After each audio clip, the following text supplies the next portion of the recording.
Okay, so how do we open these pucks for inspection and potentially repair? So as you can see, these are glued together. So there's a bit of carpet on the bottom, and there's the hockey puck, and they are glued together with the electrics inside. They look like this without the electrics. So you can see that the thinnest part is pretty much where the jack plug is, and along the side here. So that'll be the easiest to cut open first. And then you can usually peel it back a little bit and just have a little bit of a look inside and see what's going on. Now, it is very rare that these fail, and usually when they fail, it will be the transducer itself, which is the sound producing part that sits in here. And when that fails, you get a crackling sound, and that the only way to really repair that is to replace it. Sometimes if it's completely dead, there's no sound at all, then it can either be a faulty transformer, so it's got a little transformer sitting in there, or it's as simple as just a cable that has wiggled loose and is no longer connecting the plug. And that's a very easy repair. If you have a soldering iron, it's got that back on and it's good as new. So in this case, we'll have a look first. This is a fully functional puck, so there's nothing wrong with this one.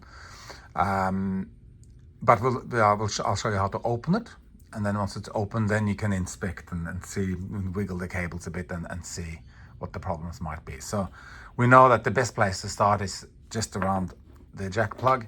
I recommend using a knife like this, like a box opener or an Alpha like this, or a Stanley knife. You could use a scalpel, but probably not quite strong enough, and you run the risk of breaking the blade and maybe even slipping and cutting yourself. You're more likely to cut yourself with this one, I think. So kind of get in between the carpet and the rubber puck, right there where the plug is. So we'll just gently cut through a little bit there. Just take your time. There's no real big urgency. So you can see now it's already starting to open up a little bit. Trying to maintain the distance so that it is exactly halfway between the two, rather than cutting into the rubber puck or into the carpet. So really take your time, pull back a little bit with your thumb so you can open up the crack a little bit like that. You can already start to see inside. And then again, gently with the knife, just cut a little bit and wiggle a little bit to pry it open. Yeah. Cut a little bit, pry a little bit.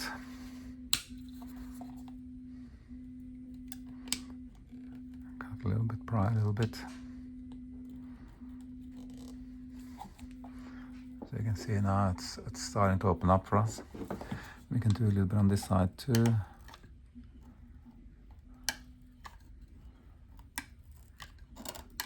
Now we're starting to get into the fat area here, which is a bit harder to cut because there's a lot of glue there. So we'll continue down this side a little bit. Again, trying not to stray too much from the cut line. I don't want to get too far into the puck or too far into the carpet. So I'm not really cutting. What I'm doing is I'm putting the blade in, just wiggling a little bit, and I'm getting a couple of millimeters at the time, and I can really see what I'm doing. I'm not cutting too fast. So you can see now I cut my way down to here. I can actually fold this back, and I can see most of what's going on inside there. So certainly at this point, I can with a tweezer or something, I can start to inspect the cables, work out what's going on, wiggle a bit, see if there's anything that's obvious. You can see right down in here into the connection to the transducer. Basically, at this point, open like that, you can see all the electrical connections. You got the transformer, you got the jack plug, and you got the transducer in there, and you can see two connectors here to the transducer. They then run through into the underneath of the transformer. Unfortunately, you can't really see the connections to the transformer there without pulling this out. And then you can see the two connections to the jack plug.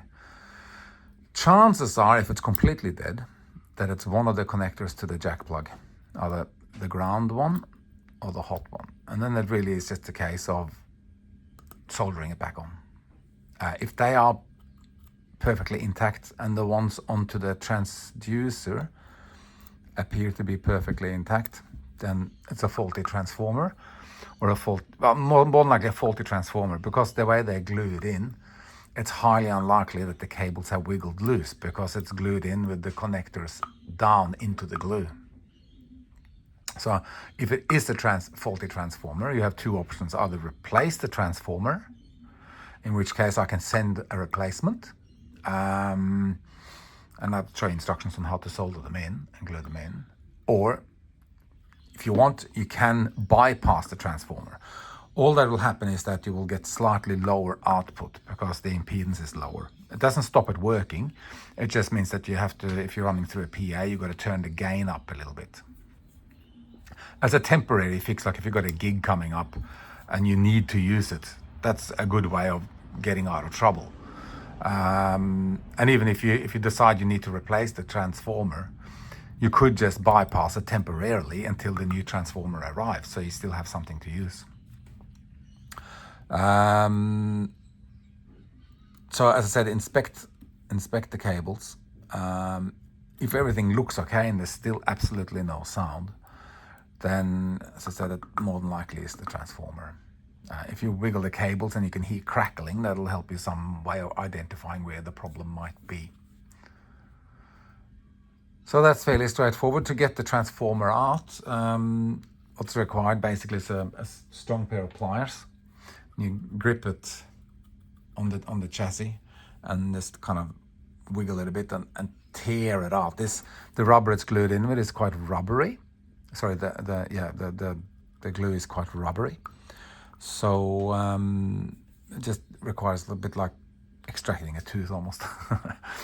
It's kind of slowly wiggle that out, and then you should be able to see all the connectors. And as I said, I can then send a new transformer, and that can be soldered in and glued back in as well. I think sending a loose transformer in the mail probably won't go through customs or anything like that, so that can be done relatively simply. So, yep, that's basically it. Any questions or any problems, just let me know.